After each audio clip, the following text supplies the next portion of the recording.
What is up? Let me-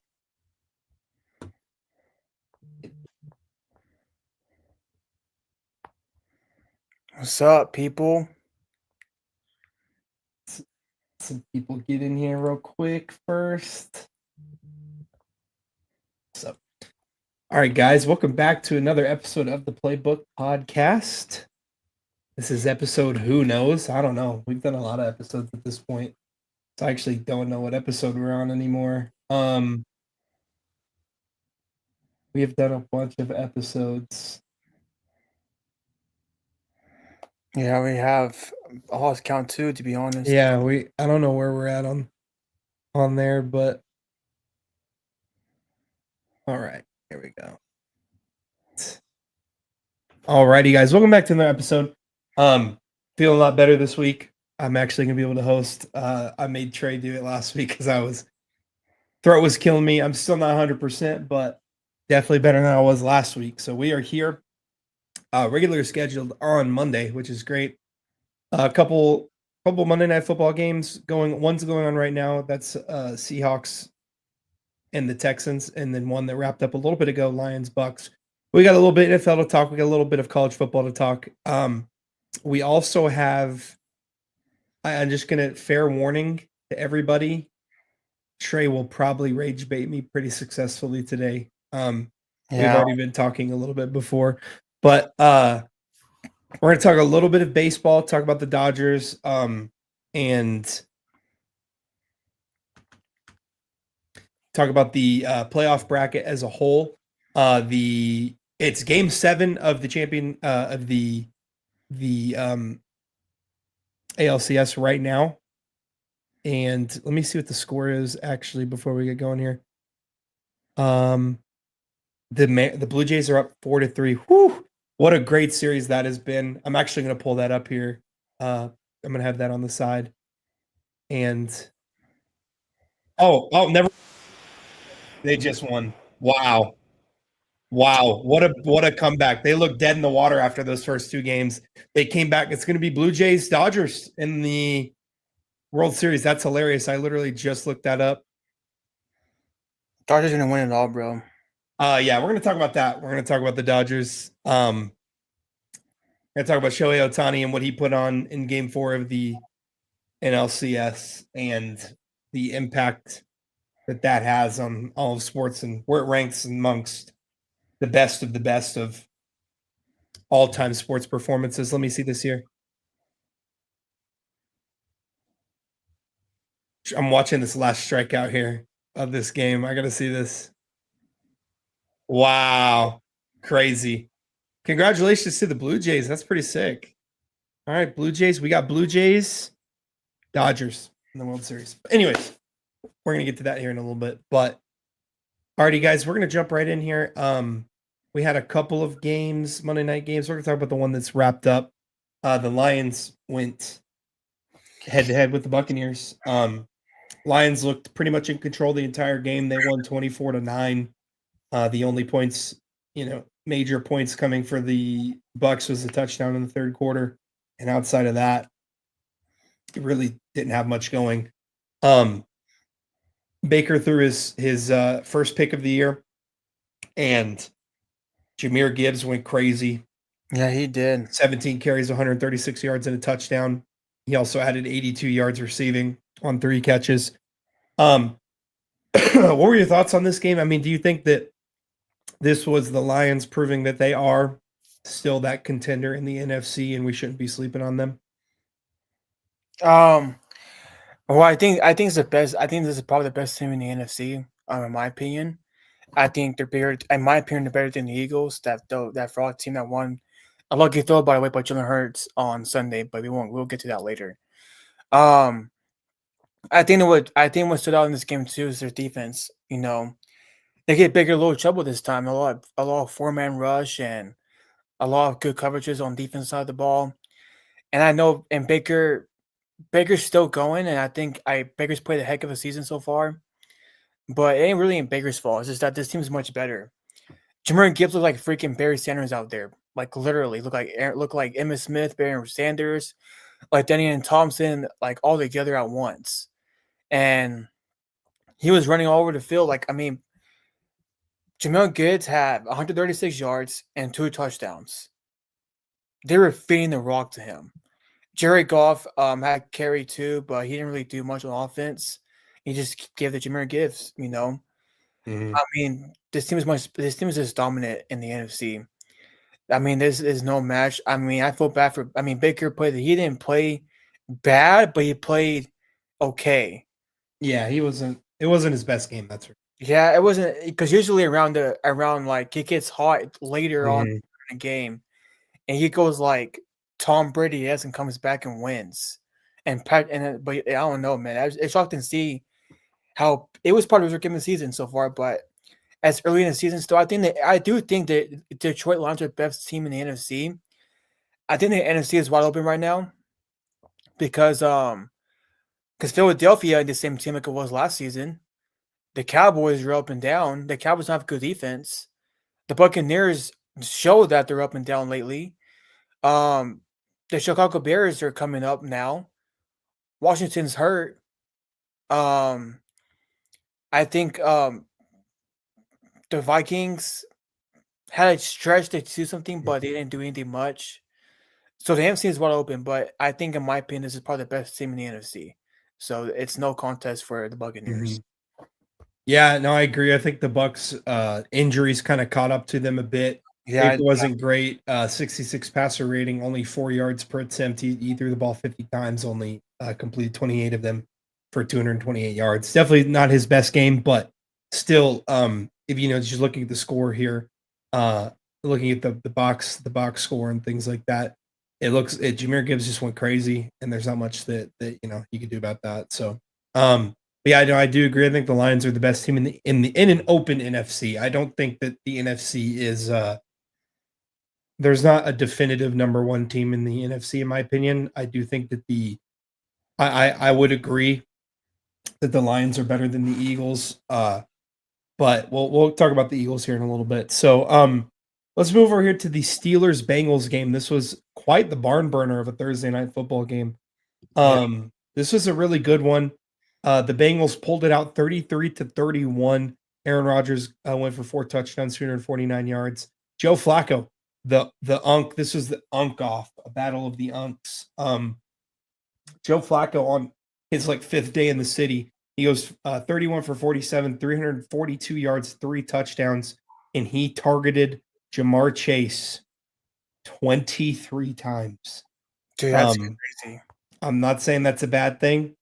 That's a good thing. I think Jamar Chase is one of, if not the best wide receiver in the NFL. You target him, but Joe Flacco obviously knew the game plan, and I got to watch a bit of this game, Yeah, same. and I mean, it was really Joe Flacco doing his thing against uh, you know, an okay Steelers defense, but he only got sacked twice. Um, 2 sacks for Joe Flacco. So, that's big for him. That's big for the Bengals. They've been having a lot of issues on the O-line. And, this is a good pass rush with TJ Watt and Cameron Hayward kinda leading the pack here. And, yeah, I mean, you think that if the Bengals can stay if Joe Flacco can play 500 football, keep them above seawater, do you think that the Bengals could make a run when they get Joe Burrow back likely in December? I don't think so. Here's the deal. My problem with Joe Burrow is that he's always hurt.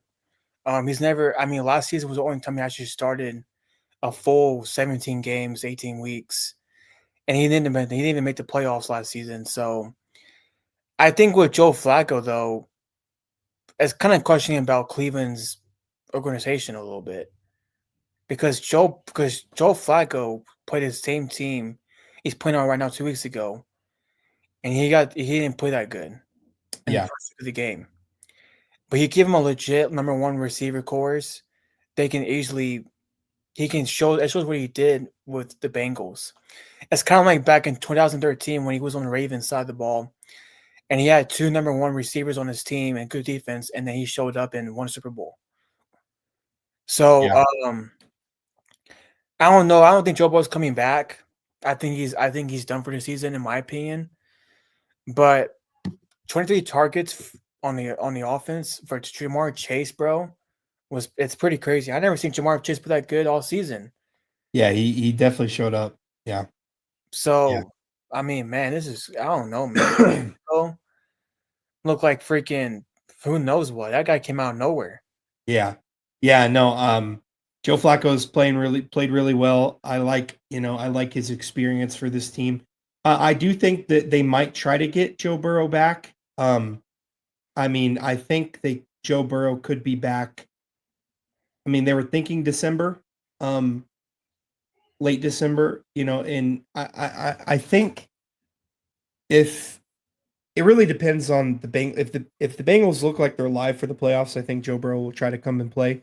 But if not, if they kind of falter, I think that they're gonna have Joe sit out for the rest of the year. But no, this was a great game. Aaron Rodgers played well as well. They both had over 100 passer rating, and Aaron Rodgers having an over 100 passer rating with 2 interceptions is pretty impressive. But yeah, no, I think that this was a big win for the Bengals, really big for the season. So absolutely. We are going to move on over here to the Rams Jaguars, an absolute slugfest of a of a game. The Rams dominated the Jaguars from start to finish, 35-7.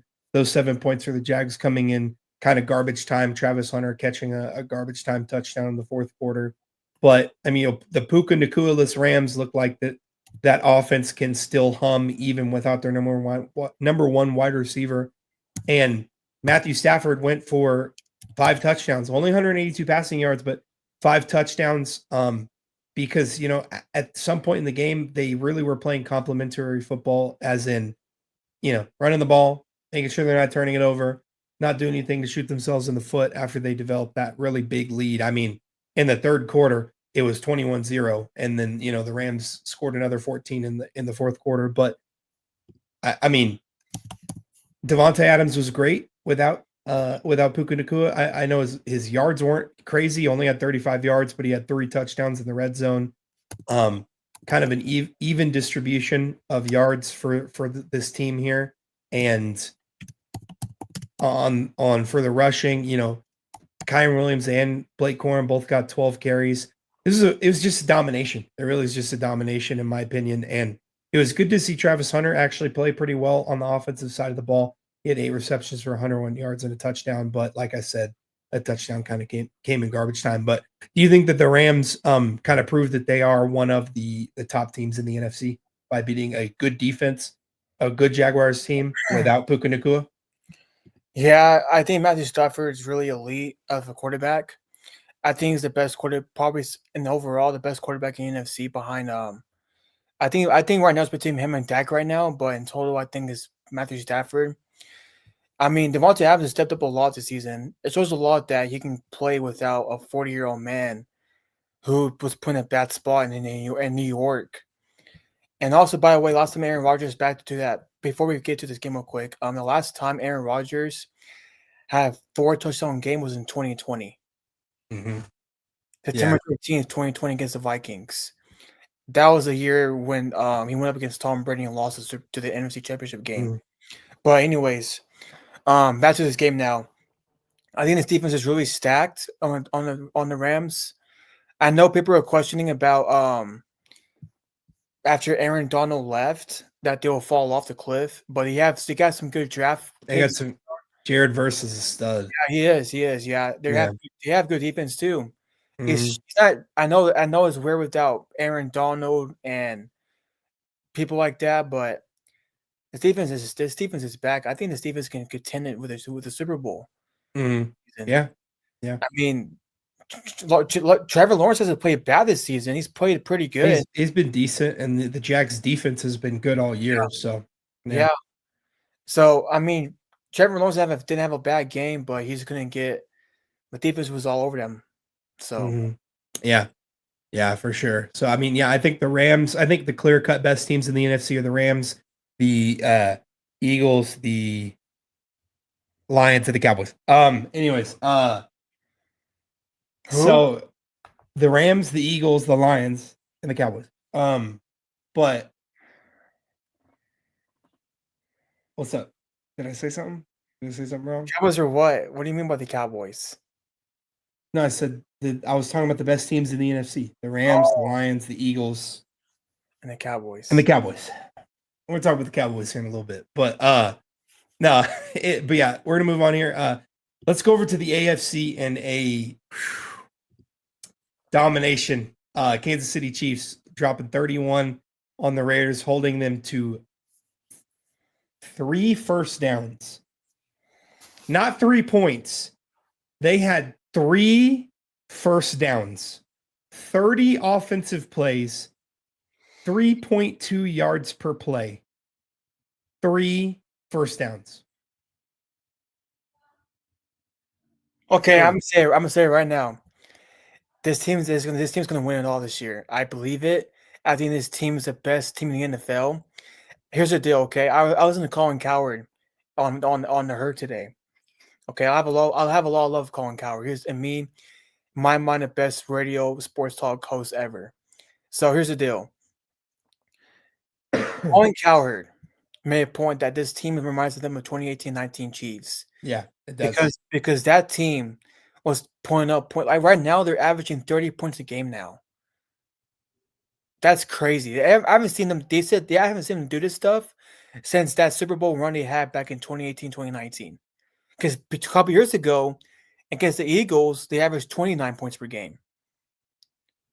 I mean, this team is back. Yeah, they're Patrick good, Mahomes man. is back. I know he's so mad what happened last year in Super Bowl because last year in Super Bowl he got a butt whooping against from the whole in front of of the president, in front of Usher, Serena Williams. I mean, he got not Usher, my bad, Kendrick Lamar. He got a butt whooping big time, man. And this guy proved that you know what, I'm back. Mahomes is back, guys. This is the best player in the NFL. I know Josh Allen's played great early in the season. He's had a great year so far, but no one's Oh been man, effective. it's It's yeah. Mahomes. Mahomes is the best player. He's the best quarterback. He's the MVP front runner, especially after what happened to Baker tonight. Yeah. I think it's officially now fully swung into Mahomes' favor. Although I think I'll talk about him later. But I did pick Patrick Mahomes when I made my switch. I picked Patrick Mahomes to win the MVP. 286 yards, 3 touchdowns. He sat out the entire fourth quarter. He with Rashee Rice back, and Rashee Rice back, he immediately got back to business. Only 42 yards, but he had 10 targets, 7 receptions, and 2 touchdowns. He adds a level of intermediate passing to this offense that kind of has been missing since Patrick why do I keep saying Patrick Kelsey? That's not a human being. Travis Kelsey kind of, has gotten older. What Rashee Rice does is he opens up the middle, opens up deep shots because he is so good in the middle of the field. He looks totally fine. He looks completely normal to me post-surgery. He did, tore his ACL because Patrick Mahomes spearheaded his knee last year. But he looks completely normal. He looks like Rashee Rice. Mhm. He opens up this offense, and Mahomes is doing the thing like he did. It reminds me a lot of the 2021 team, that team where, there wasn't a lot of deep shots, but they were scoring like crazy because I think they're taking more deep shots now, but I'm talking about the distribution. So you got Rashee Rice caught 7 passes. Brashard Smith, who's that rookie, that young man, Brashard Smith has really made an impact as a rookie. He's the rookie running back. 5 catches, 42 yards. Marquise Brown had a touchdown, 2 catches. Travis Kelsey, 3 catches, 54 yards. Xavier Worthy, 3 catches, 35 yards. Juju Smith-Schuster, 3 catches, 35 yards. Tyquan Thornton, who's really developed a nice deep ball rapport with Mahomes, 1 catch, 39 yards. Noah Gray, 1 catch, 28 yards. He's distributing. Travis, who's better? The Cowboys are not better than the Chiefs, bro. The Cowboys are not better than the Chiefs, but I mean, I have some stuff to say about the Cowboys. Okay. I'm very excited. I'll say it when we get to the Cowboys, which is, let's do it next. Let's swap it. Let's do it next. Let's do it. Well, because I have a lot. I have something I want to say about the Cowboys, but what? Oh, he simulated 15 matches, man. What Patrick Mahomes has done this season, since that 0-2 start, he is I mean, he is, dude. Yeah, Mahomes is back. This offense is as explosive as ever, I think, because Rashee Rice and Xavier Worthy, Travis Kelce's been playing well. I don't think their running game is that good at all still, but like they are not. Pacheco's been better as of late. Brashard Smith, the rookie, he could get going. Maybe he could get something for him. But yeah, do you think that? I mean, this is the best team in the NFL, right? Yeah, it is by far. But here's the deal, okay? It's kind of like this, okay? It's like giving me deja vu of Tom Brady. Because when Tom Brady had a slump going to the beginning of the season, you know what happened? He shut everybody up in the media. He shut everybody up, every critiqued up. That's what Mahomes is doing right now. Mahomes is shutting everybody up now because here's the deal. A couple of weeks ago, in the first week of the season, me and Nick and Jay on a podcast saying that, Mahomes is done. His run is over. Travis Kelce looks old. He lost that fire they had in him. But it's like as far as much, that's what they said about Tom Brady beginning of the season when he was having a bad opening start of the season. And you know what happened? They proved you wrong. So Patrick Mahomes is literally the Tom Brady of the NFL, but talented, more talented though. Yeah, But yeah, it just reminds me of Tom Brady a lot. yeah, yeah. I mean, he has been amazing after that 0-2 start. The Chiefs are looking in full form. The defense is shaping up. The offense is as explosive as ever. This is the most terrifying team to play. I think they're the best team in the NFL. Andy Reid is really dialing up some really great plays as well. And yeah, I mean, scary, scary, scary team. But that being said, we're going to move over back to the NFC. All right. Dallas Cowboys. They played the Washington Commanders in a primetime slot Sunday afternoon. They beat them, kind of thoroughly thrashed them, actually, 44-22. Rain Dakota Prescott went for 264 yards, 3 touchdowns, 130 passer rating, took 1 sack. Jaden Daniels was held pretty, he had 156 yards, 12 out of 22, a touchdown.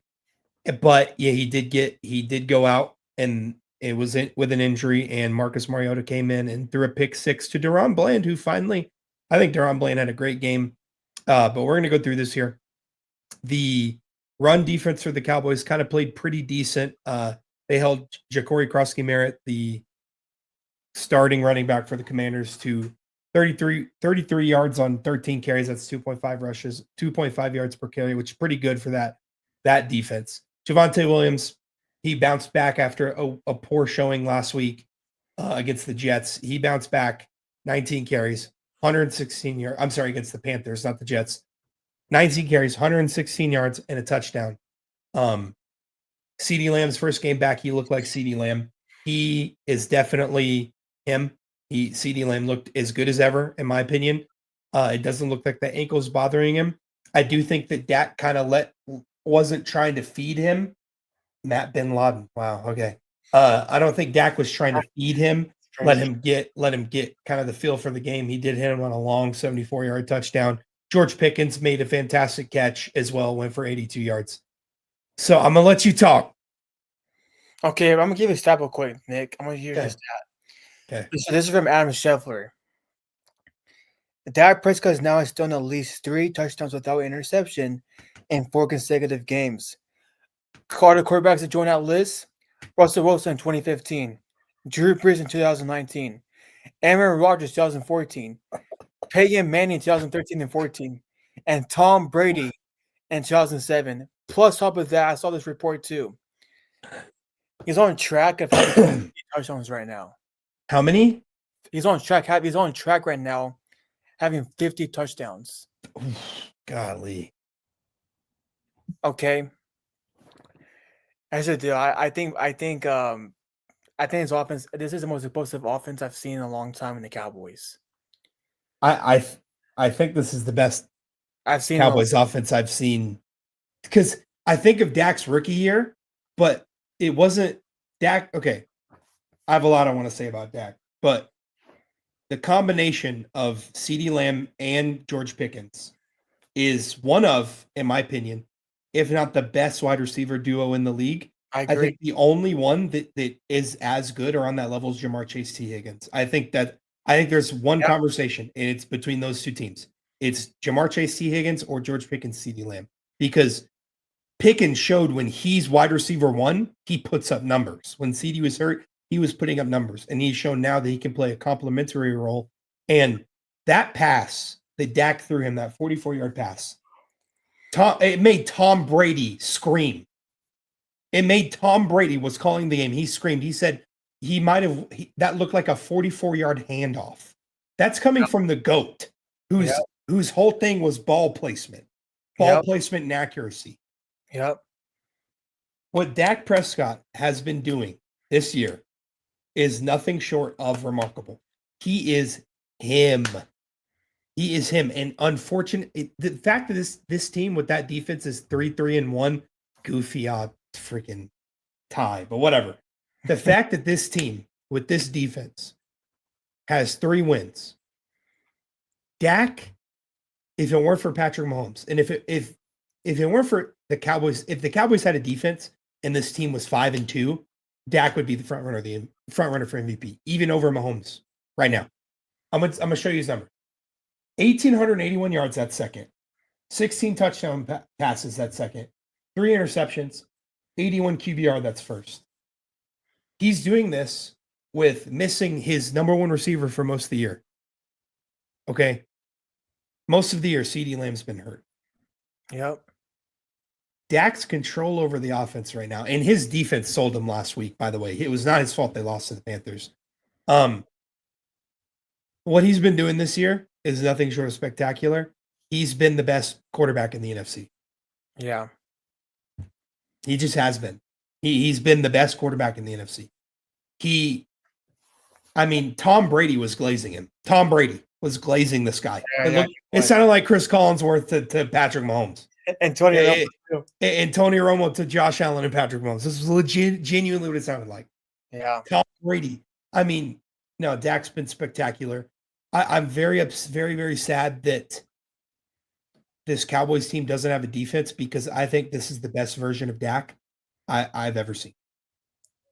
If this defense was top 15, this would be one of the scariest teams. I think they're still one of the scariest teams because George Pickens complements CeeDee Lamb so well. Fergie is one of the best tight ends in the league. Javonte Williams, that boy is him.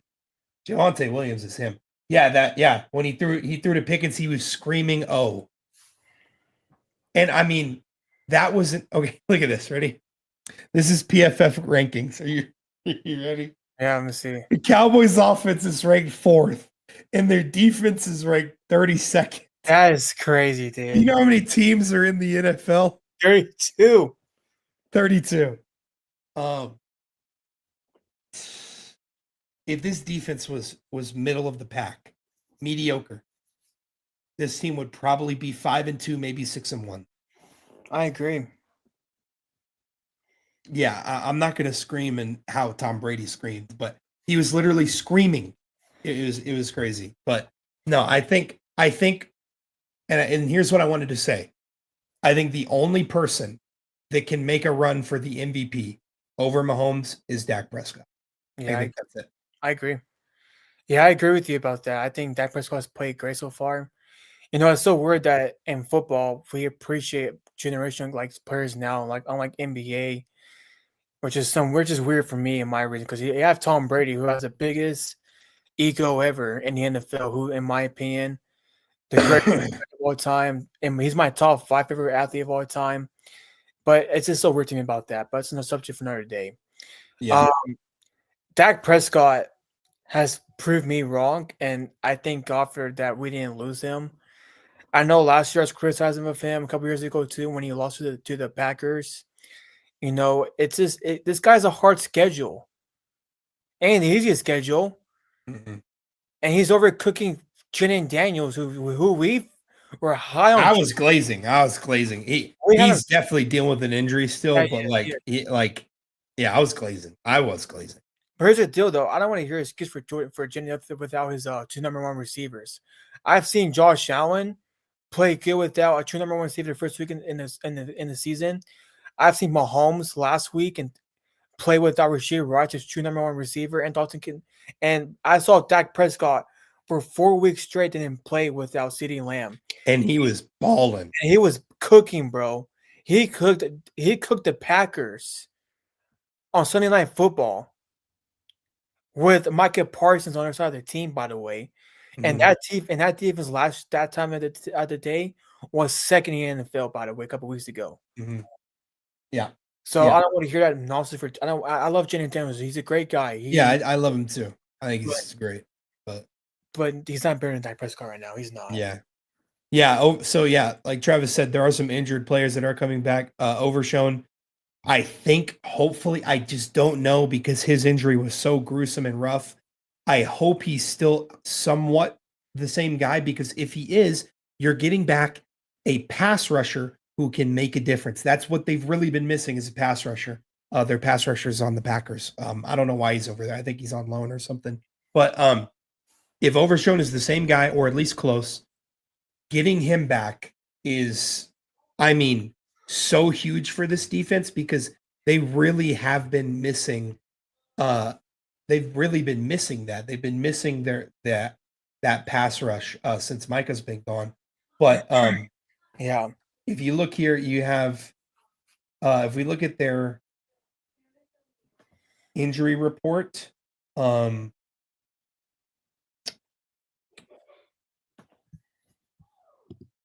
a shout out to, okay, I want to, while I'm doing this, I do want to give a quick shout out to the defense. They did play pretty well.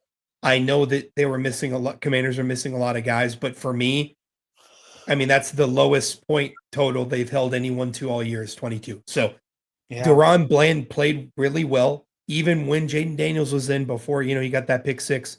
Deron Bland had some incredible tackles. He looked really good. And I like the direction that it's going. So they're going to get Overshown back. He's going to, so he's supposed to get activated Wednesday or sometime later this week. That's per John Machota of The Athletic. And then they are going to get who's they going to get back? Let me see here. There's another guy, Butler, right? They're going to get Butler back soon. Yeah. Josh Butler will hopefully be back soon. He was placed on the PUP list in July, so hopefully he'll be back soon. I'm not sure if he's going. Overshown will probably be back maybe next week. Yeah, Diggs was gone too. Diggs isn't the same guy he used to be. He's done, bro. He's definitely not the guy he used to be. But the ACL tour he had a couple years ago, ruined him. Revel Jr. He was on the. He's supposed to be back soon too, I think. But yeah, Overshown's the big one. In my opinion, it's Overshown. He's the one that can really make a difference to this team. Dak Prescott. Okay, I hate to do it. Jerry Jones. I'm gonna say it really fast so I can move on. Thank you for getting us George Pickens. But here's the deal. You know what Dak said too? Dak said they doesn't go. I was gonna ask Jerry Jones to sign him, to extend him, bro. No, CD. So they have the same. They're both like CD and George Pickens are both that like tough, like ego-filled wide receiver. You know what I mean? Like they complement each other very well, in my opinion. They are obviously good friends because they both have the celebrations. When CeeDee Lamb was running in his touchdown, George Pickens was right there. And by the way, I was watching a guy react to that touchdown. Pickens was also open on that play. Dak had a choice between two different guys to throw a 74-yard touchdown to, but he picked his number one guy because that's his guy. But no, I really like the offense. If the defense can somehow get better, get to a mediocre, get to halfway, get to middle of the pack, I think this team can contend for the NFC East. Not the NFC. I'm not at the NFC yet, but I think they can contend for the NFC East if they can get that defense. We'll see how it goes. I think that this is the only offense in the NFC that can contend with the Lions defense. Yeah, I mean this is definitely. I think it's the only team in the NFC with an offense as good as the Lions. Yeah, too. because the Eagles, it ain't that good. The Vikings ain't that good either. Chicago's not that good. The Bucks are just missing so many people. It's tough for them, for the Buccaneers. And it's showing it too. And it's and for the Packers, I think the Packers offense isn't as good either. Travis said Pickens and CD over T and Jamar Chase. Those are the two best wide receiver duos in the league. Take your pick. That's literally it. Take your pick. And it's pick them. I think Jamar Chase is better than CD Lamb. I think but I think George Pickens is better than T Higgins. I think he is. I think so. And I like T Higgins. I'm a big T Higgins guy, but I think they're really close. Oh man, CD Lamb looks so good. I'm so glad he's back. But they have a tough test against a good Denver Broncos secondary. But all I know is Pat Surtain cannot guard both of them. Pat Surtain cannot guard CD Lamb and George Pickens, so one of them is going to eat. That's for sure. So, yeah. We're going to move on here, guys, to we'll move on here to the Eagles game. Who was out because of a migraine? What? Oh, real quick, I want to go over Dak's stats and Mahomes' stats. So, like I said, Dak's at 1,881 yards, 16 touchdowns, 3 interceptions, 81 passer rating, or 81 QBR. Mahomes is 1,800 flat yards, 14 passing touchdowns, 2 interceptions, and a 77 QBR. Those numbers are very close. The Chiefs are 4-3. The Cowboys are 3-1. If the Cowboys win 10, 11 games, I think Dak is, if they win 10 games or 11 games with that defense, Dak Prescott's the MVP over Mahomes. Yeah. I'm sorry. It's just true. It's just true. But we'll cross that bridge when we get there. But yeah, we're gonna move on here, guys, to the Eagles Vikings game. A weird game.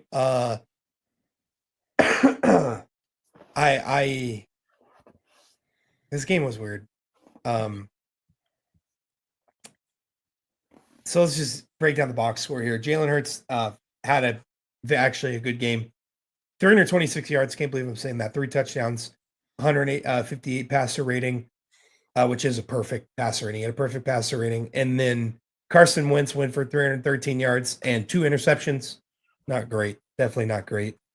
Again, Saquon Barkley was nowhere to be seen, but Devontae Smith had a fantastic game. 9 catches, 183 yards, and a touchdown.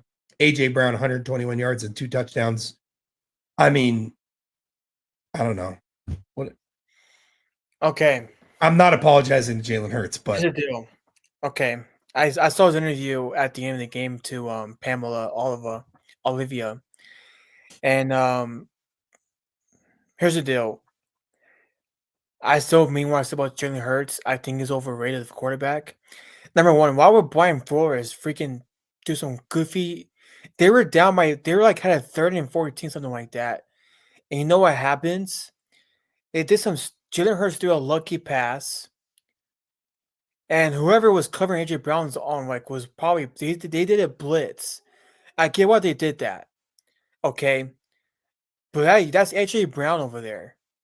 Because the whole entire game they weren't blitzing Jalen Hurts that much. They were only doing man coverages and zone defense. Instead, at the end at 30 and 14, something like that, they did a freaking 4-man rush. And AJ Brown was wide open. Yeah. So yeah. That's still the game, basically. That's still the game. And I was kind of mad because I wanted Vikings to win this game. But here's the deal. Congrats to Jalen Hurts. Great game. I still think this team's kind of shaky on offense and defense as a whole. I mean, you gave the Vikings 22 points. And this team's supposed to be the best team in the NFC. I don't think so. Yeah, I don't know. I'm not apologizing to anybody about what I said about Jalen Hurts. I mean what I said. He's a great guy. He has a tush push. He can squat 600 pounds. He's pretty thick. He's buff. Cool. Good for him, bro. I work out too. Does that make me Jalen Hurts? No. Okay. Nick workouts too. Does that make him Jalen Hurts? No. Okay. Good for him. Great game. He threw a lucky ball. He actually overthrew him, but you know what? It is what it is, man. I mean, we will. Yeah. I And mean, it's, they beat Carson Wentz. I mean, yeah, cool. do you want a cookie out there, guys? You want a Uh, congrats? You want a bag of chips for you? Like cool for you want yeah. to get stuff from Roasters or McDonald's or Chick-fil-A? Good for you. I'm not cool. You had a good game. Yeah. It was the And Vikings. yeah, I mean, the Giant they do play the pesky Giants next week who beat them already, dominated them. They get a bye, and then they have a pretty tough stretch. Packers, Lions, Cowboys. I think the Cowboys might drop 50 on them. That's all I'm saying. But no, I got to see more from Jalen Hurts. I do think AJ Brown and Devontae Smith are one of the best duos in the NFL. I think they're top 3 or top 5 for sure. But yeah, I'm not blown away. I'm not blown away. I got to see more. But yeah, congrats to the Eagles on a bounce back win after losing 2 in a row. But whatever. Oh man, do we have to talk about this? Dang it. Okay. I guess we'll talk about it.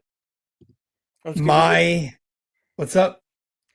It was a pretty good game. I thought Tech had it, but Yeah, so my Texas Tech Red Raiders fall 26 to 22 to Arizona State. I watched this game. The Tech kind of had nothing going the first 3 quarters, and then they made a little run. in the fourth, It was closer than I thought it'd be, but the main goal, it seemed like, from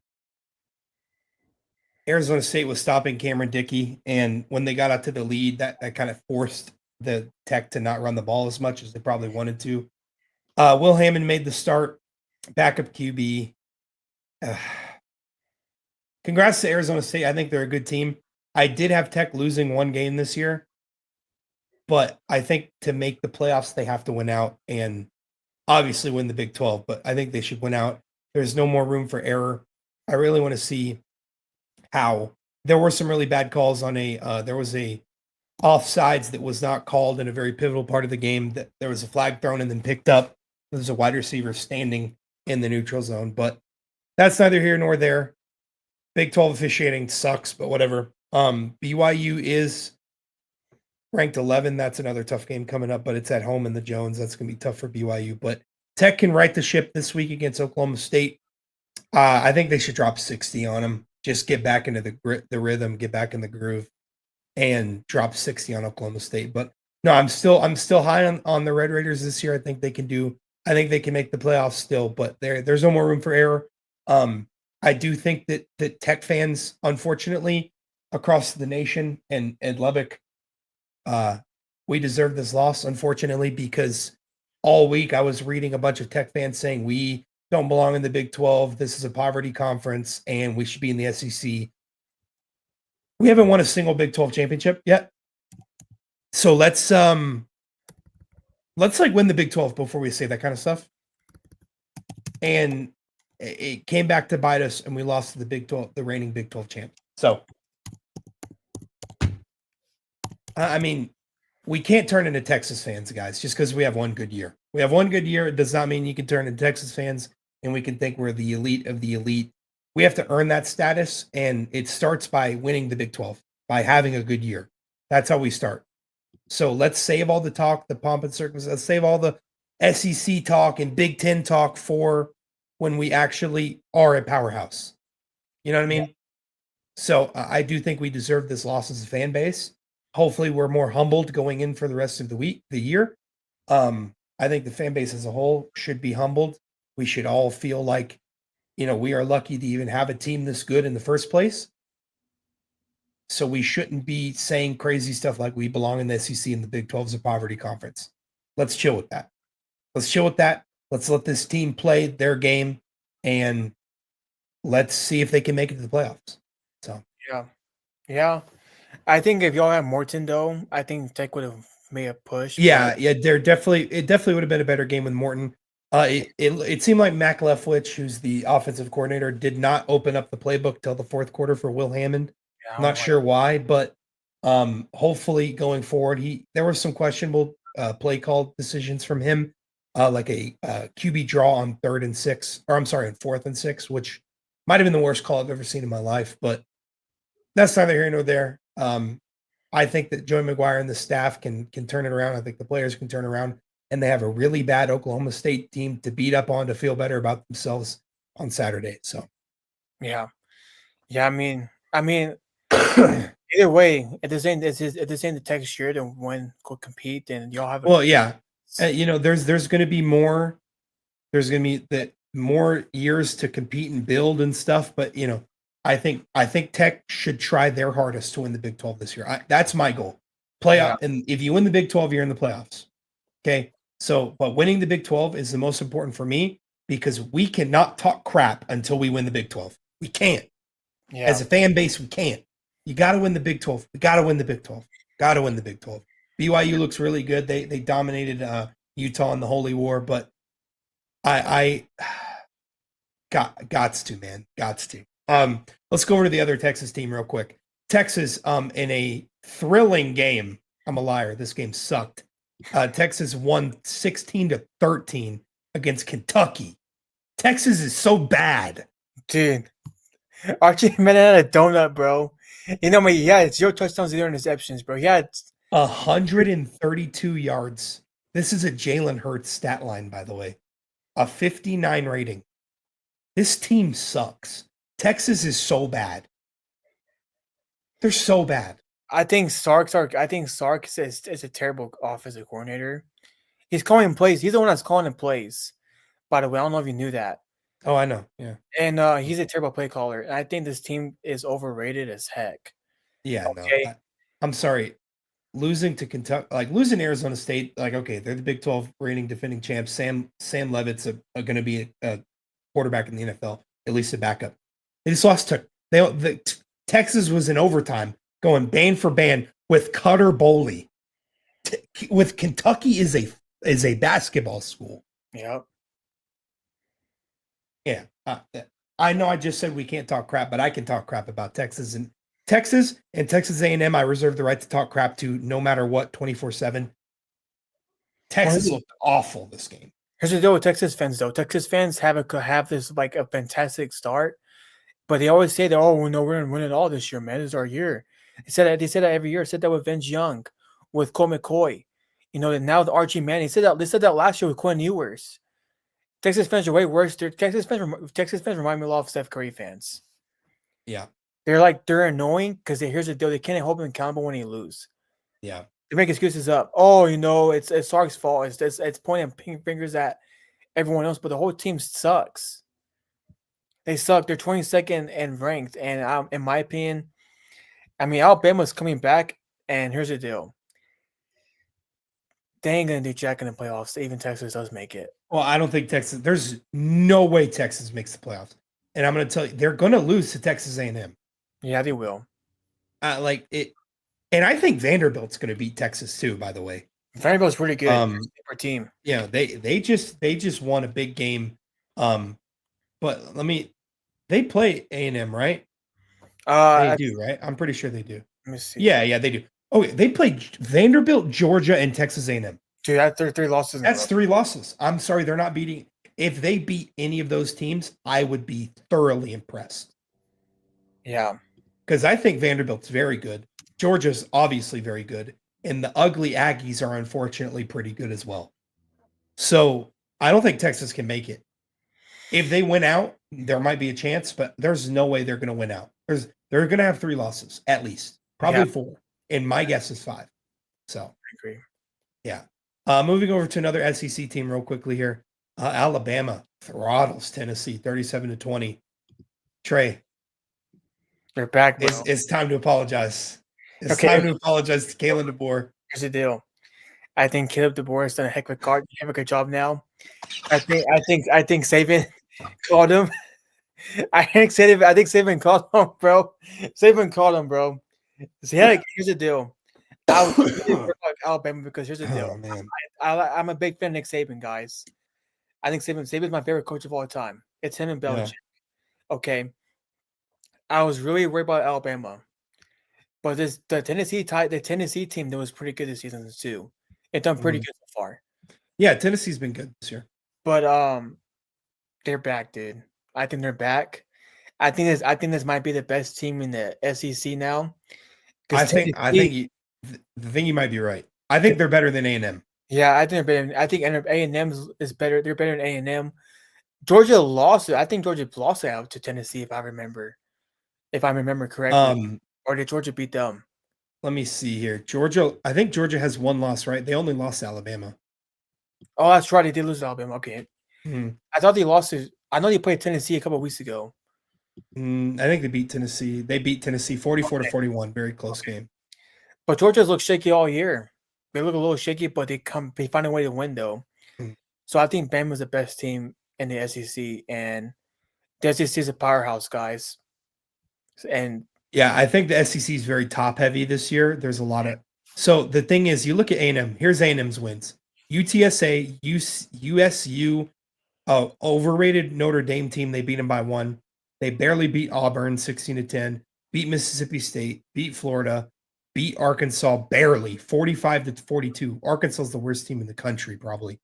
And now look at Alabama's. Are you ready for Alabama's resume? 1 loss to Florida.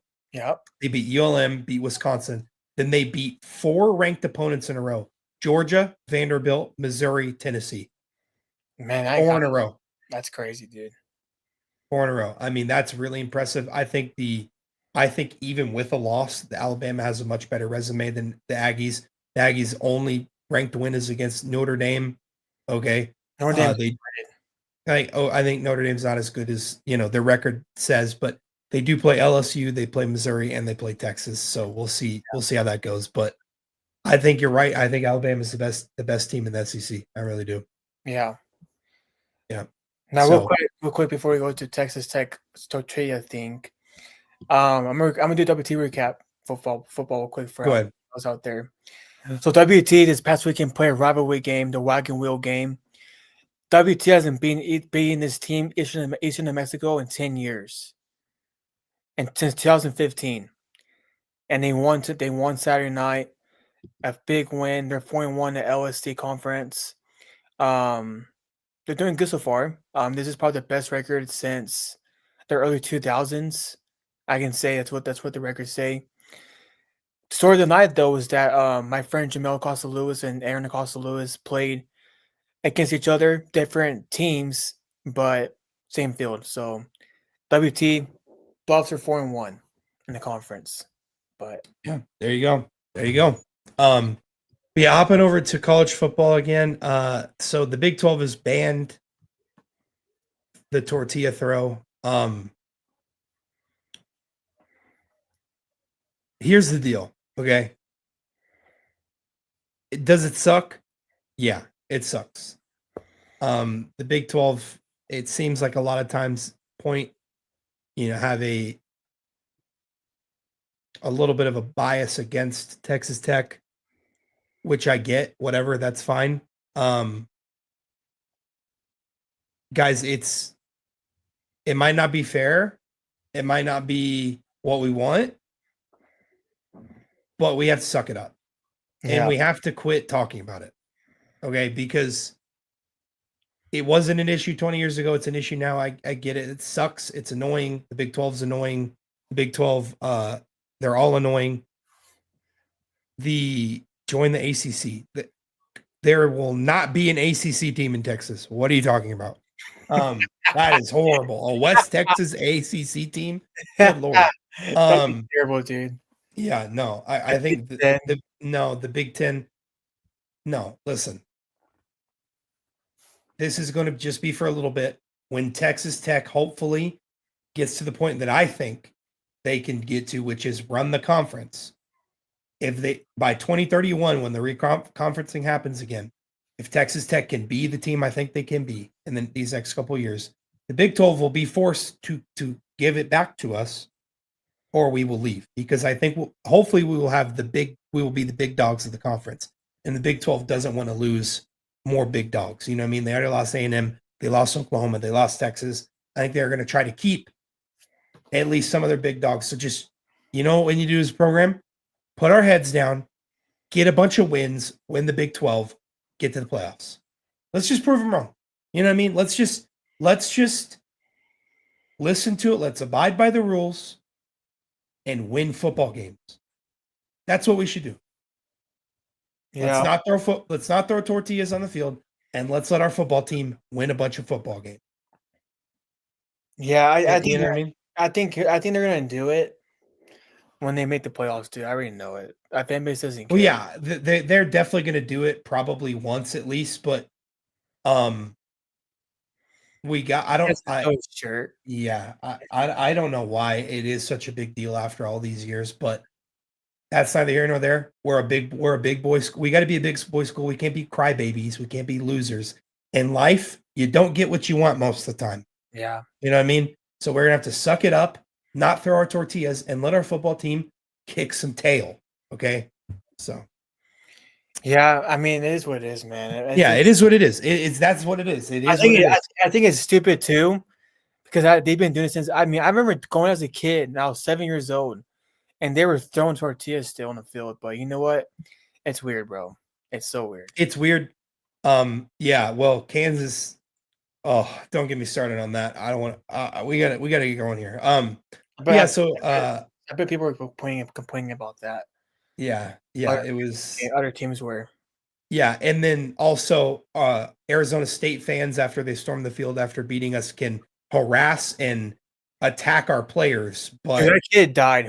There's a one game where they stormed the field. So, oh yeah, I know what you're talking about. It was the I forgot what game that guy's dead. But no, Arizona State students were harassing Tech athletes on the field, but the Big 12 won't do anything about that because tortillas are a lot more dangerous than people, guys. But that being said, it is what it is. Let's move on. Let's win football games. Let's win the Big 12 and prove everyone wrong. So, moving over to a little bit of some other sports here. So Jordan made his. Did he already? He's really made his debut. He's going to make his debut. Oh, he's gonna. Oh, okay, he's gonna make his debut. Okay, it's called AJ Insights, something like that. Yeah, something like that. It's with Mike Tirico. Yeah. So I mean, I have said, okay. Let me preface. I like Michael Jordan. Okay. I think he is the second greatest basketball player ever. I think he changed the game. I think he pushed the game forward. He made it global, helped make it global. So I am very excited to hear from him. Don't let this guy, Trey Lopez, what guy, make you think otherwise. I like Michael Jordan. I do. And I'm excited for him to be on TV. So, and I know you are too. Yeah, I am. You know, here's the deal. I know people want to see him back in media for a long time. People want him in media since he retired from the game. Well, I'm gonna be real with you. I was kind of shocked when this happened because I know he hated. I know LeBron does. I know Kobe Bryant did too when he was alive. God rest his soul. Because I hear LeBron talk about this too. How, even on his podcast on the shop, and even Jordan when he was playing the NBA. Even I know athletes hate the fact that they have the spotlight on them all the time. Because even as Tiger Woods is quiet now. You never heard from. I mean, you see him on TGL. You're gonna probably see him on TGL. By the way, I'm glad he's back. Tiger will be around for TGL events. Mm-hmm. So thank God he'll still be around his league because that's him and Rory's league. So happy to see that because I was gonna cry. I was gonna watch nothing without Tiger Woods. I was gonna cry. So but other than that, I know Jordan.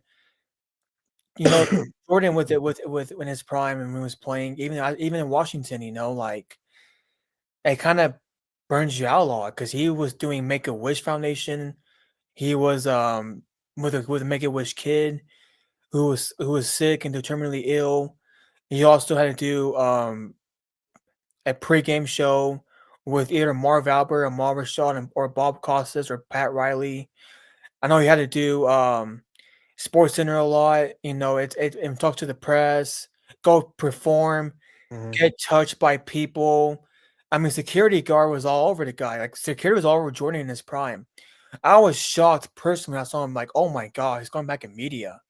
Who would have freaking thought? Mhm. Yeah. So I think this ratings. I think the NBA ratings will go up this year because I know last season. I think it's dumb how people like to discredit a generation. I think Jordan might change that because this is the only sport in basketball where we diminish guys for some weird reason, which is just so dumb to me.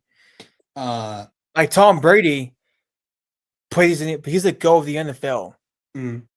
and he gives credit to Dak Prescott. I remember last year's Super Bowl, he gave credit to Jalen Hurts. He didn't glaze say, "Oh, if I was out there, I would have won 28 to I would have came back 28 to 30." Like Brady would have not done that. So, but I can't wait to see him tomorrow night on NBC. I mean, I know tomorrow. I work tomorrow, but I know there's no 10 o'clock news or 6 o'clock news as far as I know. So I'll be able to watch the game, and I can't wait to see NBC back on NBA. Mhm. Yeah. No, I'm very excited for that. Excited for tip off tomorrow. I am off work tomorrow, so I will be watching both of those games. But I'm very excited. Um, LeBron will not be playing; he's out with the sciatica. But I think I'm really excited to watch Luca and the kind of the new look Lakers He was playing against today in the practice. LeBron the was. the Warriors. Yeah, he's playing, but He was practicing um, today. His first. I like I said, he's 40 years old. He's about to be 41. It's precautionary, letting him get fully healthy and kind of let Luca cook. And I think he's going to cook tomorrow. Rockets Thunder, that's going to be awesome. You see the New look, Rockets. new look Rockets. You see the Rockets. Starting lineup. They're all big. Yeah, I know they're huge. So it should be. I'm really interested to see those two games tomorrow. I'm going to watch both of them. Yes. I'm glad the NBA is back on NBC, and I'm excited to hear from Michael Jordan. Contrary to popular belief, I like Michael Jordan. Okay, so anyways, One more thing though. One more oh, thing. go I ahead. think I've been thinking about this a lot. I think if I'm the NBA, I'm giving the rights. I'm getting off Amazon Prime and going on Fox. I'll go or CBS, bro. Because here's the deal. I already know Kevin Harlan's gonna have his career is fixing to be ruined. Okay, and I'm gonna be real with you because I think Kevin Hart's a top two play-by-play sports commentator of all time behind Mike Breen. They're gonna ruin his career, dude. I feel bad for Kevin Harlan. I feel bad for him. Yeah, we'll see. We'll It's see. gonna be bad. Maybe, you know, It's gonna be terrible. I feel bad. um, Steph and Gunny, guys, are you kidding me? That's gonna be a terrible duo. I'm sorry. I'm gonna cry. yeah, we'll Steph see. and Gunny, dude. He was like, oh my, even and Dwayne Wade with them too. Oh my gosh, that's gonna be even terrible. Yeah, we'll see how it goes. But you want to talk about this silly season, bro? Really? Yeah, okay, I'm gonna do it real quick. So I've been watching 1991 NBA Finals. Okay, this season of Jordan. So far Jordan's been pretty good. Um, I think here's the deal. Nick was put in my head that I have this guy to go forever. I don't have the guy. Here's the deal. I have it. It will be different years, different times. Next month it could be LeBron. I gotta watch LeBron 08-09 season. I remember watching as a kid, but I want to see in a different perspective now. Now that I'm about to be 23 years old. Okay, this guy Nick Ricken over here saying that like I'm over glazing Jordan over a basic shot and a basic layup. By the way, and by the way, this guy saying Vlade Divac wasn't a starting center for some reason. I don't Okay, know. He was a Trey. I'm starting not saying center. he wasn't starting. I'm just saying he wasn't that good. I know, but you know what happened at Game 4? He Pippen couldn't even guard him, bro. Pippen got fouled out, and you know what? And you know what Jordan did in Game 4?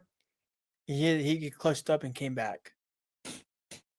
Then that Dude, was you Game just, 3. look, Game 3. bro. Game Look, bro. Look. You said so much crazy stuff. My nose is bleeding. You literally just made my nose bleed. Come on, bro. Come on, bro. I'll be right back. Bleeding.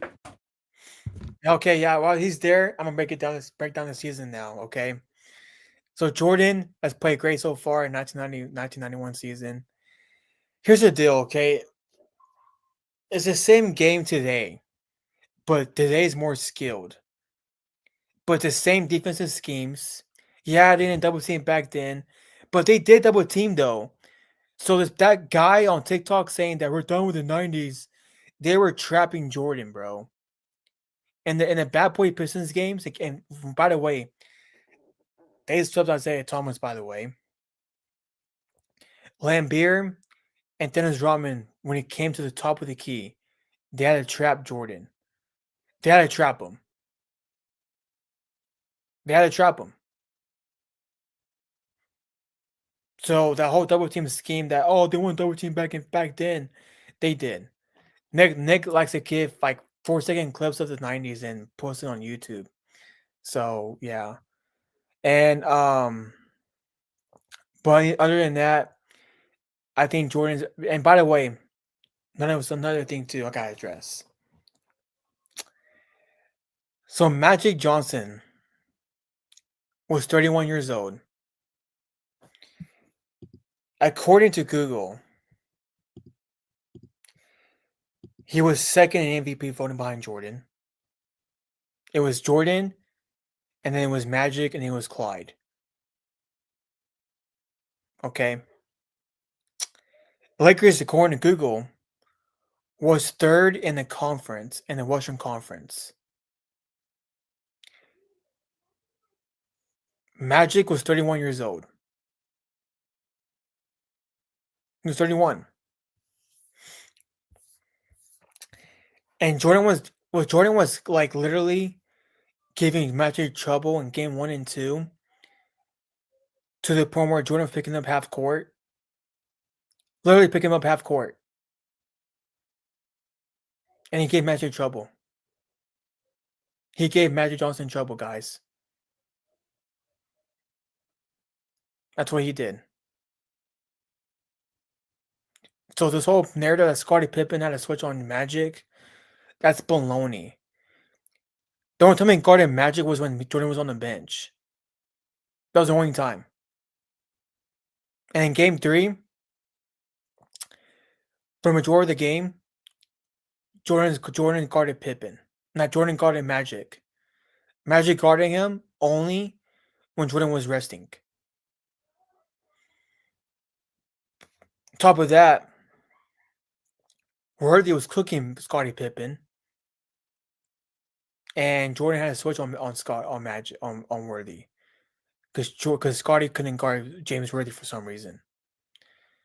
So Nick Grankin over here is putting lies out there and just saying this nonsense about Jordan, and he's putting in my words in my mouth saying that I had Jordan as a GOAT. As of right now, it's LeBron. I actually watched 07-08 LeBron in 1989, 90s Jordan season. It was LeBron. It might change now, but I gotta watch 08-09 LeBron and see what happens. I gotta watch that season. I gotta study the game, watch the film, so who he played against. I gotta see why he won MVP. But this guy's putting words in my head, my mouth, that I have Jordan as a GOAT forever. Okay, I like to mess with him a little bit because and he put in my head words too that Magic Johnson was that Michael Jackson I mean was, like overrated, which I appreciate Michael Jackson when he did for the pop culture and whatnot. He changed the rhythm for fashion among people, and he made music fun. He didn't cuss. He didn't. I mean, I don't care about the narratives about going to that dump island or whatever the case is. We don't know about that island if he went there or not. Who cares about that crap? Michael Jackson was great. He had to Beat It. It was one of my favorite songs of all time. He won the Grammys all the time. He had the most popular music as a male today. Even he's been dead for since 2009. And I think his nurse did kill him, but we won't talk about that another day. But LeBron wasn't playing with Michael Jackson out 2007, 2008. He wasn't. Jordan was.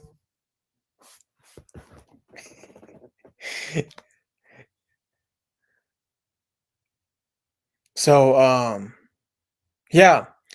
Now we move on to the games coming up tomorrow night. I'm gonna do Wednesday too while I'm at it because Wednesday is sorry, hold up. Sorry, Nick is texting me.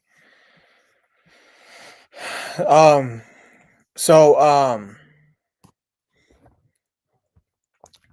I'm gonna do I'm also gonna do Wednesdays too because Wednesday is a debut on Inside the NBA crew on ESPN after 40 years on TNT.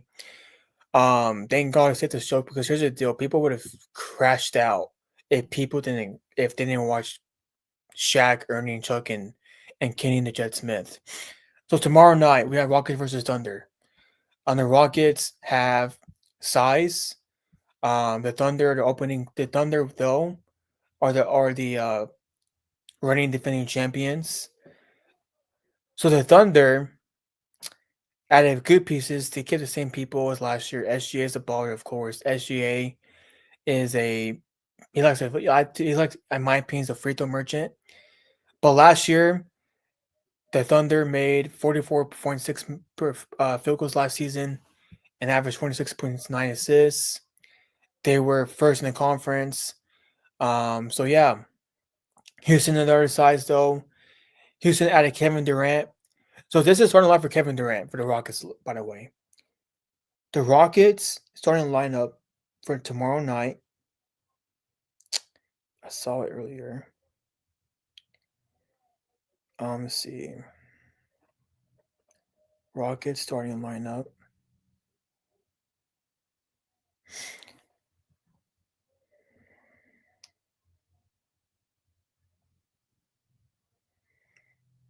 So it's Steve Adams, KD, Amon Johnson, and yeah.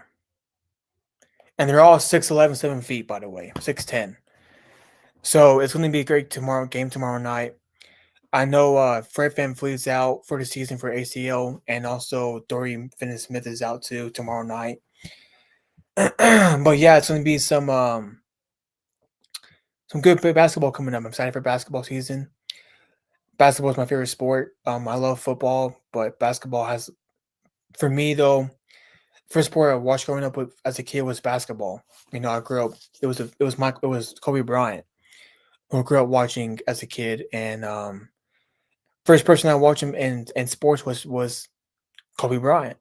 So yeah, and then after that we also have the Lakers versus the Warriors. Lakers added whatchamacallit, the Lakers added Marcus Smart, DeAndre Ayton. Um they also have a fully healthy season with Luka. I don't know why the odds have for Warriors winning this game. They're drunk. Because they're actually that's so weird actually. Because the Warriors are small. I mean, you're telling me like Draymond Green's gonna guard DeAndre Ayton? Like, what the heck is that? That's baloney.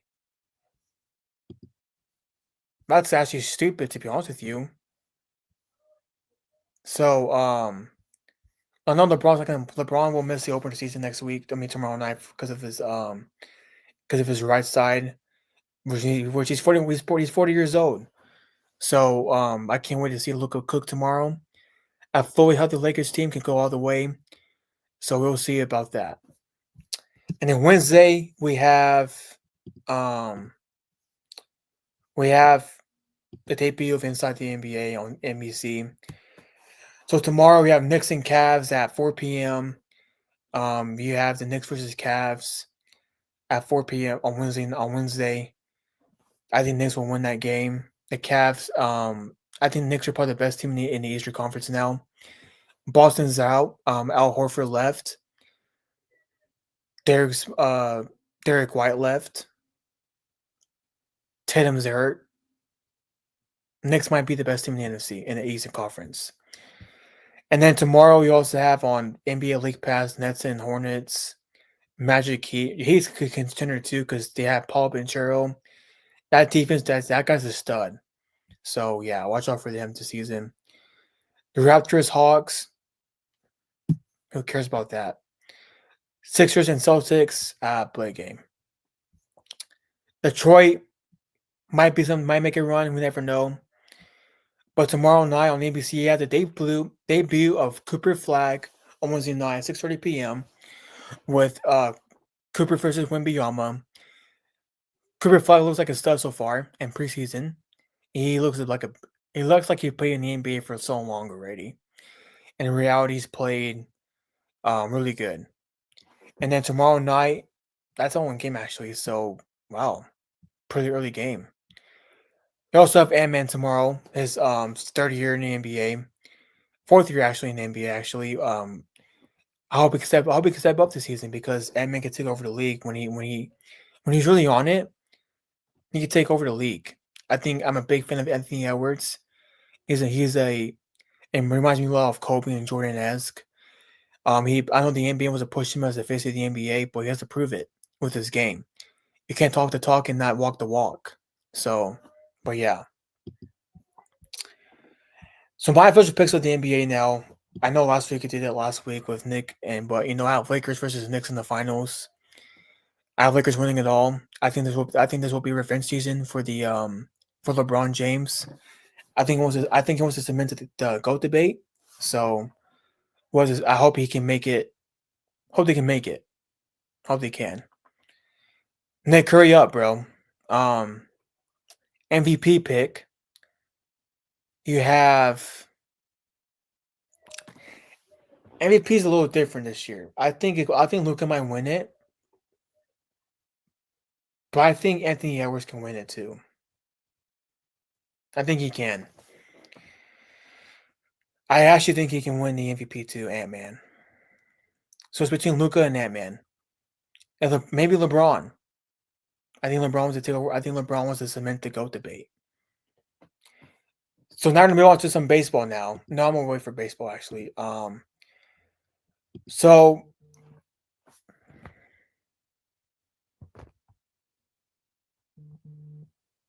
okay, I'm gonna do baseball real quick. Baseball. So game 4 happened. Shohei Ohtani had 10 strikeouts and 3 home runs. Shohei Ohtani is the greatest baseball player of all time. He cemented it. I know people are questioning his batting average going into the playoffs, but he's proven them wrong. He won the NLCS MVP, and this guy had 10 strikeouts. And here's the deal, okay? I've watched Barry Bonds. I've watched Roger Clemens. I've watched Derek Jeter, A-Rod. I've watched Hank Aaron. I've seen Willie Mays play. I've seen Pete Rose play. But I've never seen a performance like this in the history of MLB playoff history.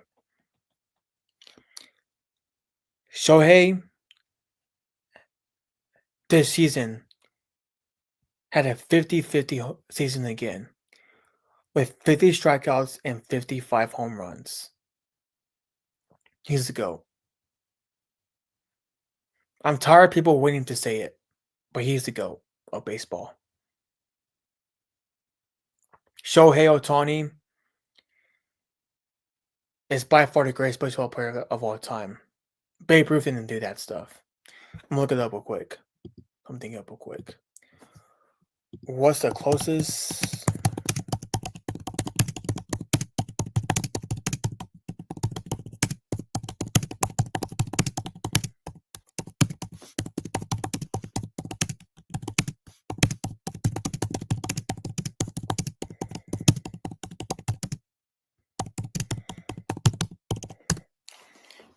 I'm looking to set up real quick.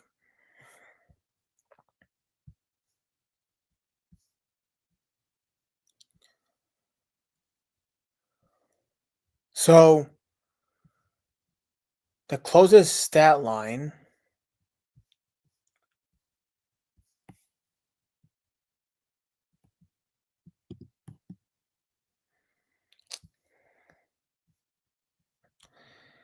Well, I think there's not one.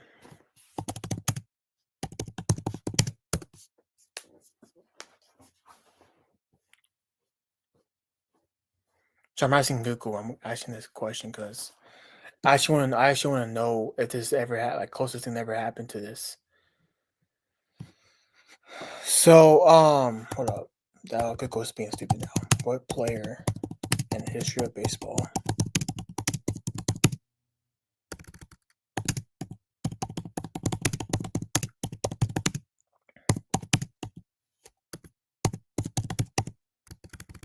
I want to be accurate. I want to make things up.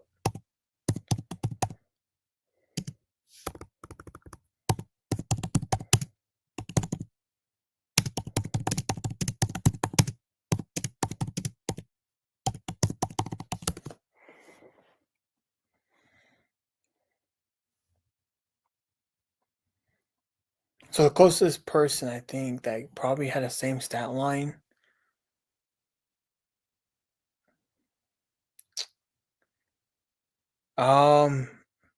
Start looking it up, guys. Sorry, I'm asking a source right now. I'm not gonna say because I want to know. I want to know if this is right.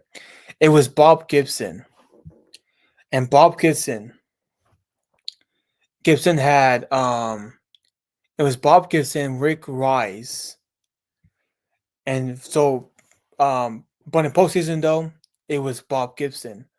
Bob Gibson in Game 7 had 10 strikeouts and 1 home run, and he lost that game, by the way. Now the regular season wise was probably no one's ever had it, Breck. I mean, Gibson didn't have it in the postseason. Shohei Ohtani did. I mean, the one that matched it that was similar to that in the postseason was probably he had 3 home runs, but not a strikeout. It was a pitcher, Jim Toblin. But Bob Gibson didn't have that sideline at all. Bob Gibson in 1967 had 3 home runs, 1 home run, and 9 strikeouts. That's the closest thing we had in baseball. So people Shohei Ohtani though had that stat line, bro. 10 and 3 home and 3 strikeouts, 10 strikeouts and 3 home runs.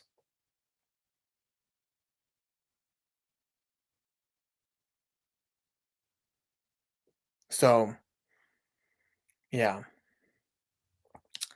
Anyways, so now we're going to my question to people out there, and I know Nick is not here right now. I want to say this question, but I'm gonna say my point. So where does this performance rank among all sports games in the history of sports? So I think this is probably top 2, top 3 for me in a single in a game. I'm gonna do tournament 2 and probably in golf or as an athlete. I think the closest thing I've seen to it, but in a team sport, is probably LeBron James in 2016 NBA Finals when he had the back-to-back 40 games, 45 and Game 5, I believe. Was it Game 4? I don't remember. And then there's also 2012 too, when he in a team sport when he had 45, 15, and 6.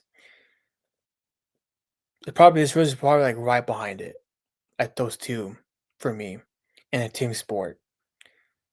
Because with LeBron, maybe also 28-3 comeback too from Brady. Because with LeBron James in 2012, because he, if y'all remember this back then in 2011, he got bounced out against the Mavericks in the finals when he had a no-show. I mean, freaking Jason Terry locked him up. I think Jason Terry won 4 points that one game in the finals. Yeah, 4 points that one game. And he didn't play terrible. He didn't play good at all. He played bad. He played bad in that final series, and then 2012 comes on in 2016. I mean, at game 4 or game 5. Paul Pierce hits a dagger on LeBron James to his face, and people were telling him he's done. He's washed up. He's a bust. He's overrated, overhyped. I mean, dude, I remember seeing Stephen A. Smith, Skip Bayless, Scott Van Pelt, Stuart Scott, God rest his soul. Even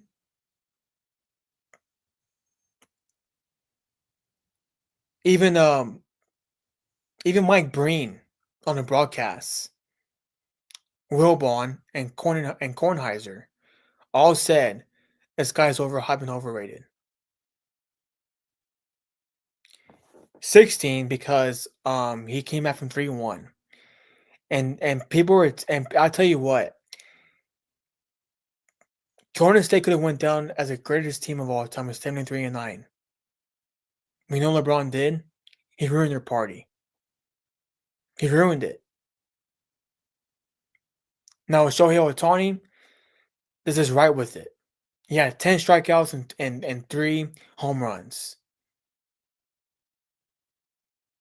Because Shohei played terrible against before the Blue Jays.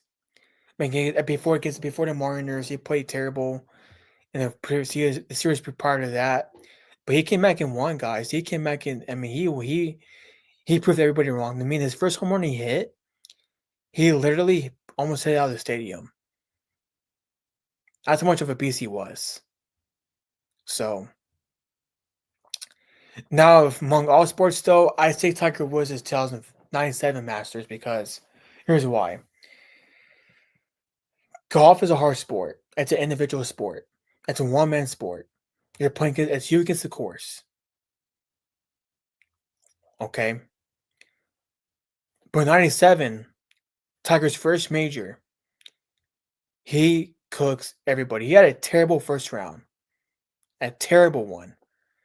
He kept hitting it left. Okay, he was hitting it right. He was +6 in a tournament. +6. Played bad. You know what happened in the game? You know what happened in round 2?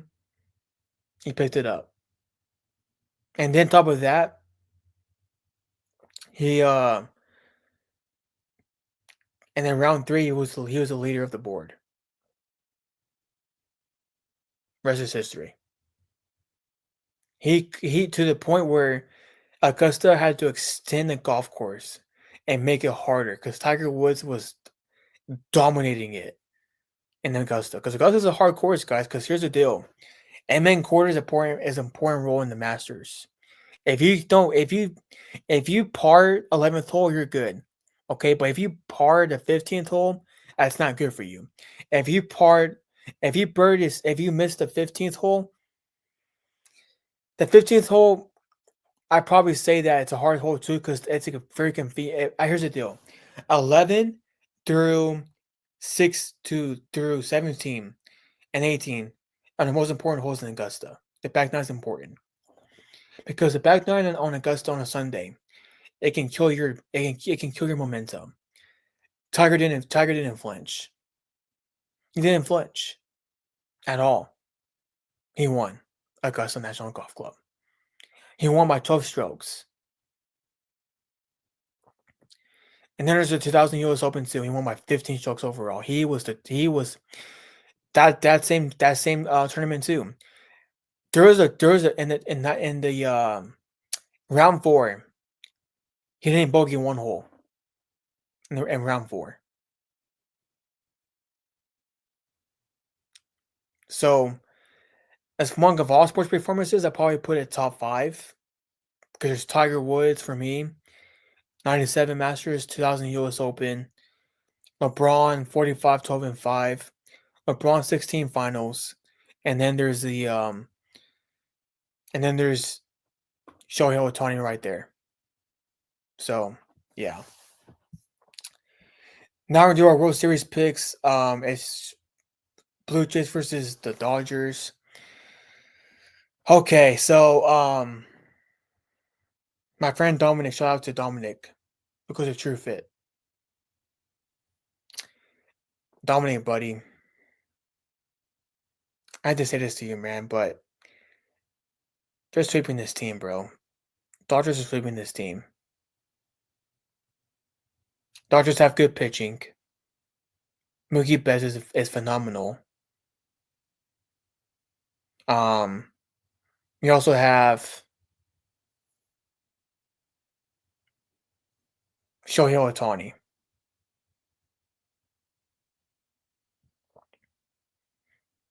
That team is just so good. The team is great. It's an amazing team, by the way. So I think this team is sweeping that Blue Jays team, bro. I don't know what else to tell you. The Jays had a great run so far, but their run's coming to an end. They're not going to beat the Dodgers at all. They're not winning it. They're not winning it. They're not winning it. I mean, Shohei had 10 strikeouts, and imagine it wasn't due to the Blue Jays pitching and hitting home runs.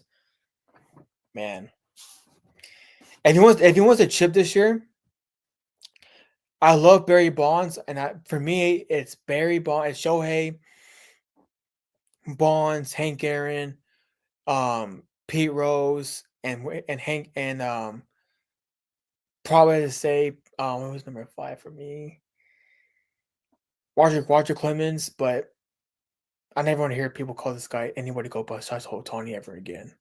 So yeah, so Dodgers are sweeping the Blue Jays, sweeping them. They're sweeping the Jays. So now we're gonna go to more stuff because you know what? Why not? It's 11:30 so far, so yeah. So Battlefield 6 came out, and I actually played it for the first time today. So my thoughts on this game. I saw the hype of the game so far. I know they had a campaign. It's like a World War III basically. You're fighting for your country. Okay, here's the deal. It's probably the greatest. It's probably better than Call of Duty. Any Call of Duty game I ever played in my life. It's probably the best shooting game I ever played in my life, guys. So yeah. Now I'm going to go to more thoughts on more news out there. So I want to address something real quick before we get to this one. I know Nick ain't here, so I'm gonna do it because Nick ain't here. Nick's having a nosebleed, so hope he's doing okay. So I'm gonna address this one thing. So Stephen A. Smith went on Carmelo Anthony's podcast today. Yeah, he did. Back. Dang it, he's back. Yeah, he did. Okay, Nick. Before we get to that, what's your thoughts on Shohei Ohtani? Is he He's the GOAT. He's the GOAT. So where's his rank? I don't know if you heard me or not talking about this game. Mm-hmm. So I'm on the sports games overall. I think it's top 3 behind I don't think nobody beats LeBron's 45, 15, and 6 because LeBron was getting demolished by he destroyed the big 3. Destroyed the big 3, by the way. Yeah. And I also have one game was a game for LeBron at 45 something and 12 in the 16 finals. Oh, well, he had back-to-back 40-point games in Game 4 and Game 5 and Game 6. Yeah, that was okay. Yeah. Those two for me are the most dominant. Those two are dominant too, bro. Yeah. I mean, he ruined the 73-9 party, by the way. He sure did. Nope. Back. I gotta watch that. I gotta watch more games too. Okay. Anyways, so for me, that Shohei Ohtani game, I think was so. If we look at it in a vacuum, like just single performance, not like don't put any, what it means to the person or what it means to, like if it were to be in a vacuum, no, what's the word I'm looking for? There's no, weight. There's no weight. Like obviously the weight of what LeBron did in the 45, 15, and 5 in Boston, Game 6, TD Garden, 2012 Eastern Conference Finals. That obviously the weight of like his legacy and that kind of stuff makes that performance as special as it was. But I just want to look at it in a vacuum, like just strictly performance. That is the greatest sports performance in the history of planet Earth because it's the equivalent of 3 home runs in a game or just in a single game. Okay. Like I'm not talking about whose legacies are involved. I'm not talking about like, the word is escaping me, but I'm not talking about the how it impacts things or how it impacts a person's legacy or the story behind it or anything like that. I'm talking about just strictly performance on the field, nothing else attached. 3 home runs and 10 strikes, 0 earned runs in 6 innings, 3 for 3. That's like a quarterback throwing for 500 yards and 5 touchdowns. And he also had a pick 6, and he also had a forced fumble, and he also had like 3 sacks. That's literally what Shohei Ohtani just did. Yeah. In an ultimate team sport, baseball is an ultimate team sport, kind of like football, but I think even more so than football. He single-handedly beat the Brewers in Game 4 by himself. Yeah, he did. I saw some math. I'm dead serious. I'm so for real. If Shohei Ohtani was the only person the Dodgers employed, he would have beaten the Brewers. I agree. And by the way, closest thing that's ever happened was 1972, and then 67. My bad, in 67, it was Bob Gibson. Bob Gibson had 9 strikeouts and 1 home run, and he lost that game, by the way, in the World Series. 10 strikeouts and 3 home runs. He's the GOAT. He's officially. I'm ready. He's better than Barry Bonds. Yeah, I know it's crazy to say too, but it's a fact. It's crazy to say it, but he's young. He still has a lot left in his prime. He's not juiced up either. Yeah, he's not juiced up, but that was the juiced up era. Barry Bonds was one of gets juiced pitchers, but like still, he is otherworldly talented and special. And I think the Dodgers are gonna. I really hope. I think Shohei should be able to pitch in the World Series. I really hope so. Yes. I want to see it again. I want to see it. I want to see him versus Vlad. Oh, that's going to feed families. That's going to. I think there's only 2 athletes besides. I think there's another athlete that can impact baseball because baseball is growing, and now after this game, it's kind of like Tiger Woods and the effect of Tiger Woods. He's gonna bring more fans to baseball, more younger generation. Oh, absolutely. There's no doubt in my mind. That's the deal. Yeah. When Tiger won 97 Masters, people choose to the game. At 23 now, quit playing basketball. And he literally picked up the golf club. And he was in high school. Adam Scott did the same thing. Yeah, that's wild. People are gonna do it. People are gonna play baseball now. I think Shohei Ohtani has literally saved baseball as a whole now. He sure might have, yeah. Baseball was dying. I ain't gonna lie to you. Baseball was dying. It was literally dying sport. But Shohei saved it. So congrats to Shohei Ohtani. Yeah, Shohei's the GOAT. He was the NLDS MVP, and he deserved it because he single-handedly won a baseball game, which you just don't do. You don't single-handedly win baseball games. Yeah, he did it. He's the GOAT. He's the GOAT. I'm sorry. I've said he was kind of I've been hovering over there, but he's the GOAT. Yeah.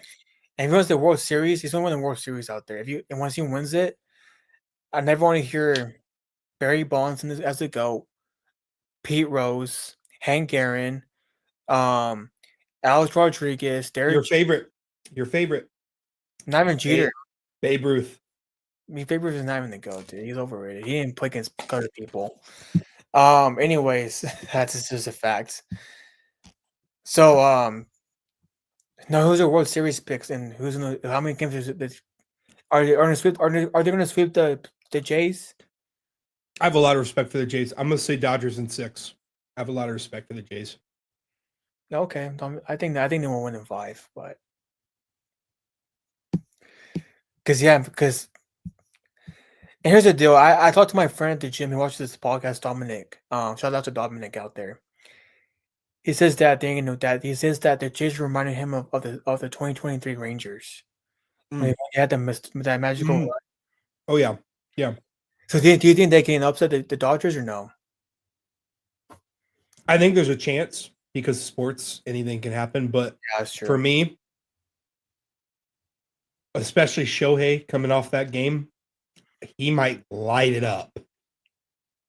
Yeah. I will see. We'll definitely see, but I think there's a chance. I got Dodgers in 6, though. I think Shohei will pitch one of those games. and just dominate. So Yeah, I think he'll pitch if they really have to, if he needs to pitch and clutch up. So now, before I address this one last topic, so Stephen A. Smith on Carmelo Anthony's podcast this morning,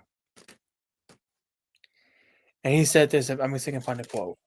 It was on Complex Sports. I'm gonna look it up. Man, I gotta find this stupid clip.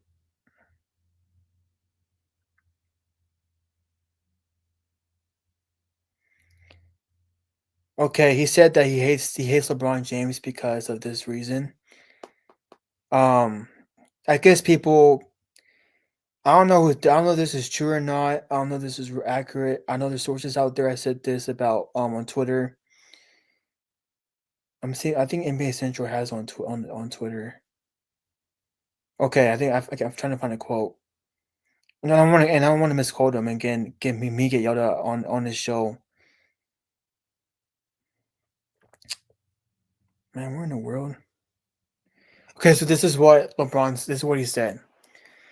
I don't like him a little bit. You do not understand the links that this man would go to. It dates back more than a decade. I believe he's one way publicly. He's one way publicly and another way privately. So, Nick, what's your thoughts on that quote? First of all, Carmelo Anthony, shame on you. Shame on you, Carmelo Anthony. Anyways. Why you say that? Because he and LeBron are brothers. Yeah. They're very close. And Carmelo Anthony lets Stephen A. Smith come on his podcast to talk crap about his brother, and he doesn't say crap to him. Shame on you, Carmelo Anthony. If LeBron cuts you off, you better not cry like a little baby like Drake did. Okay? That was Drake, though, was kissing him and going on the Diddy parties. That's what he's why Drake did that. Okay, well, Drake likes little girls, so. Yeah, he does. Stephen A. Smith is a man-child. He's a man-child. LeBron pressed him in public, sunned him, stood over him, said, "Keep my son's name out of your mouth. Never disrespect me as a father again." And Stephen A. Smith, to this day, almost a calendar year later, is still offended. He's still talking about it. A man which in the sports world, one of, if not the biggest platforms in the entirety of the sports world, continually bashes LeBron James because LeBron said one thing to him privately. What it was in public, sure, but no, there's no mics. No one knows what was said. Just him and Stephen A. And Stephen A. Smith, the man-child that he is, goes on every single show he can to badmouth LeBron James. It's shameful. It is embarrassing. And honestly, it's really hurting his brand because this was the guy that used to defend LeBron James every day against Skip Bayless. Yeah. And I'm ashamed. I'm ashamed. He should be ashamed of himself. He should be embarrassed. And Carmelo Anthony, shame on you. Unacceptable, stupid, idiotic. Stephen A. Smith, can you talk about something else? We are in the middle of the football season. We are in the middle of baseball playoffs. And you still invoke LeBron James's name, whether it's for, I don't know, clicks, something like that. I don't know. But this is baloney and stupid. Yeah. Number one is this. I hate the fact that Ryan Clark brought it up because he asked him the question. So did Carmelo, and so did Carmelo Anthony too. Okay. If you keep this is what Stephen A. does, okay? If you keep doing it to Stephen A., he'll just address it straight up and then he won't tell you this. Hey, quit asking me that question. Because Stephen A. hates being asked that question. He hates it. I know he even said on his podcast that what happened. He addressed it on First Take. I remember watching on First Take Live what happens. I know he did. It's so weird to me that it's crazy because that same day LeBron did that to him, Stephen A. signed an extension for $100 million for 5 years. So if I'm Stephen A. Smith, let it go, man. I know that it's part of the industry, Stephen A. You know better than most. I mean, people have a problem with media. Like Charles Barkley hates Skip. Chuck went on the air and said, "I'm gonna kill Skip Bayless" to Jimmy Kimmel.